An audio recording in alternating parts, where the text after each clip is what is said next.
Buckingham Palace detonated a headline that felt like an earthquake. Meghan Markle was stripped of the glow of a royal style.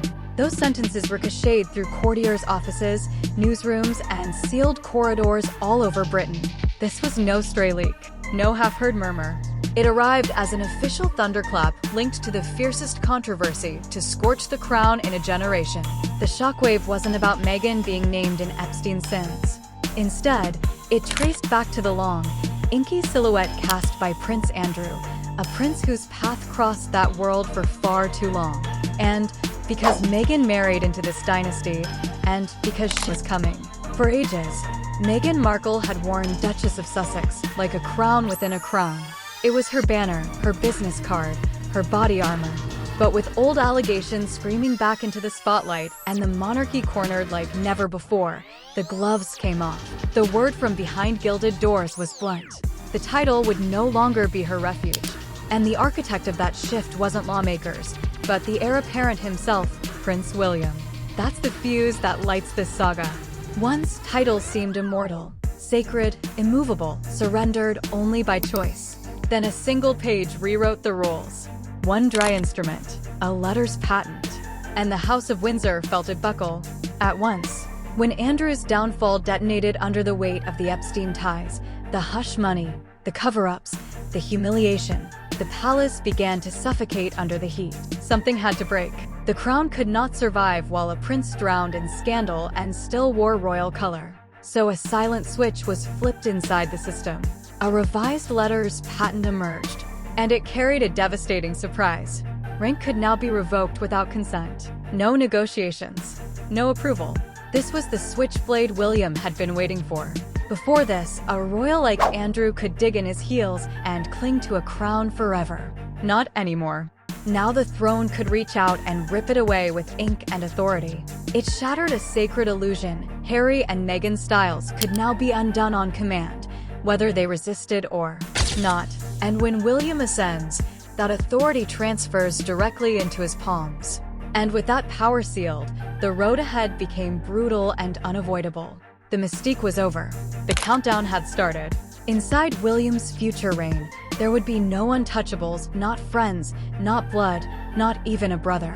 To grasp why William was ready to unleash that blade, you have to revisit the betrayal that exhausted the crown's mercy. Andrew, the nightmare they couldn't outrun. For years, the royals wrestled with it. They retreated. They deflected. They rationed truth like oxygen. They prayed the storm would pass. It refused. Instead, it thickened, it thundered, and it crept closer to the heart of the throne. Reports began whispering that Andrew's connection to Jeffrey Epstein was not just social, but financial.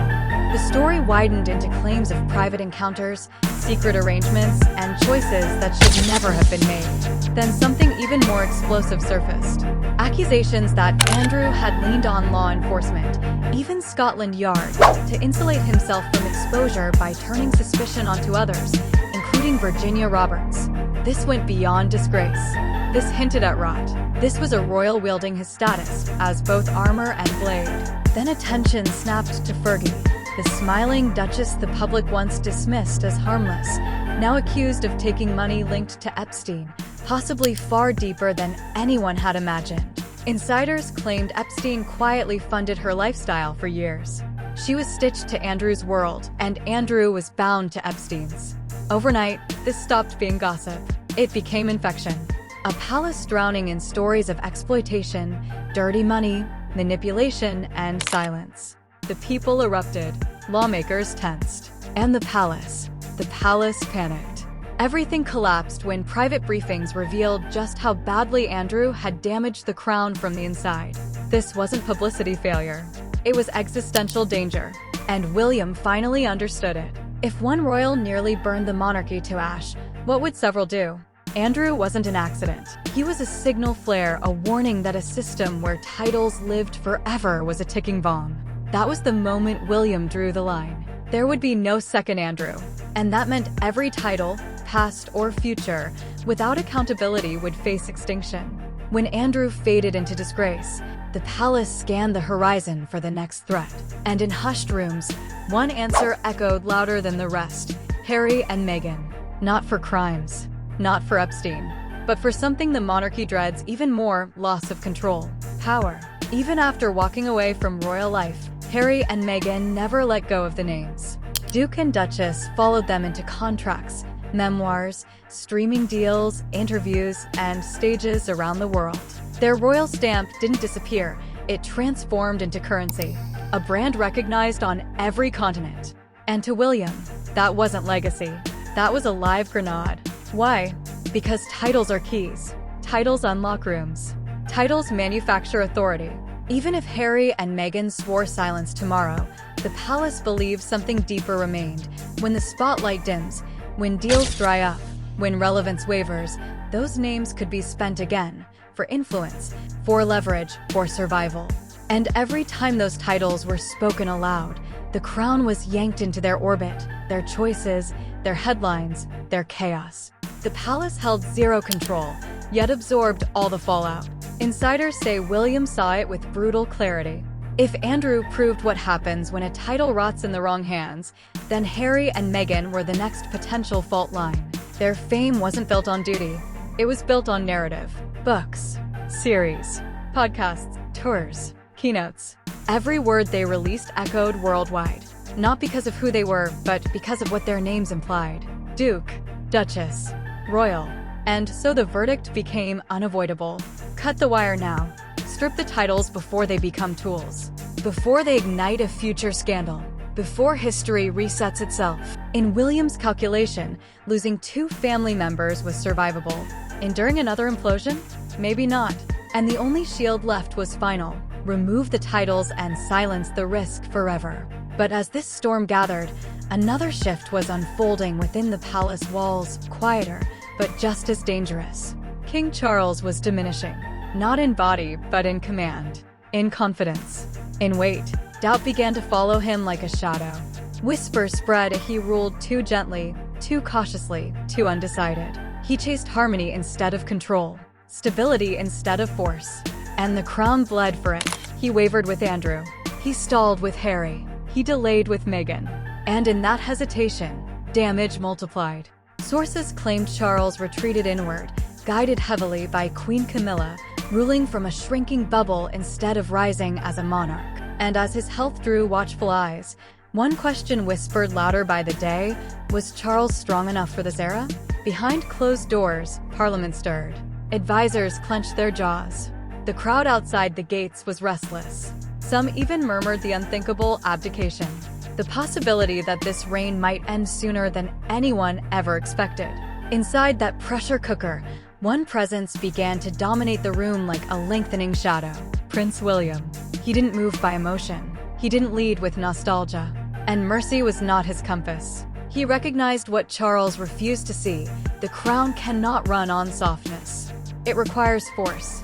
It requires order. It demands a hand willing to break what threatens it. William wasn't reacting. He was assembling something bigger. Waiting. Building. Preparing for the instant the throne becomes his. And when that hour strikes, the cleansing starts. The world once believed royalty was immune to consequence. That blood would always shield blood. William obliterated that fantasy.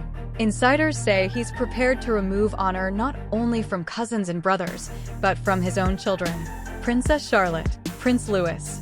If they grow up and choose a life beyond service, the name goes with it. Sit with that. A father ready to strip his heirs of rank. A future king willing to amputate his own lineage. Why?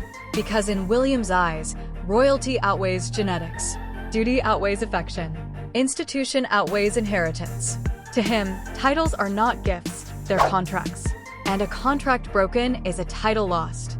If he can do that to his own bloodline, Harry and Meghan were never safe. This is not spite, it is structure. William would rather sever his family tree than allow another catastrophe like Andrew. He chooses pain now over collapse later. In his rule, DNA is not armor. Service is armor. Loyalty is armor.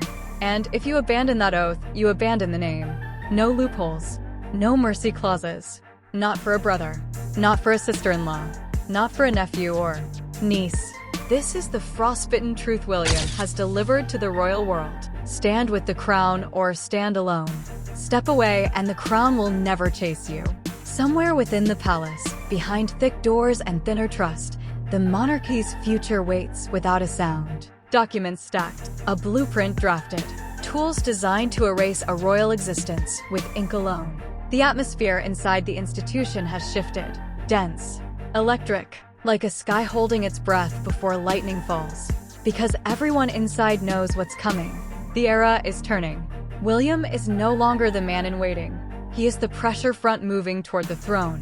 He is the blade poised to carve, reinvent, and redraw the meaning of royalty from the debris. What once looked unbreakable now dangles by a single thread. Harry and Meghan sense it. The palace senses it.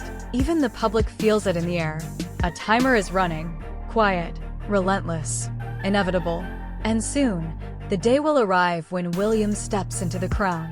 And when he does, there will be no pause, no mercy. The reboot will activate. The reckoning will land. The titles will shatter. And a different monarchy will rise, a monarchy with fewer names, fewer ornaments, fewer illusions.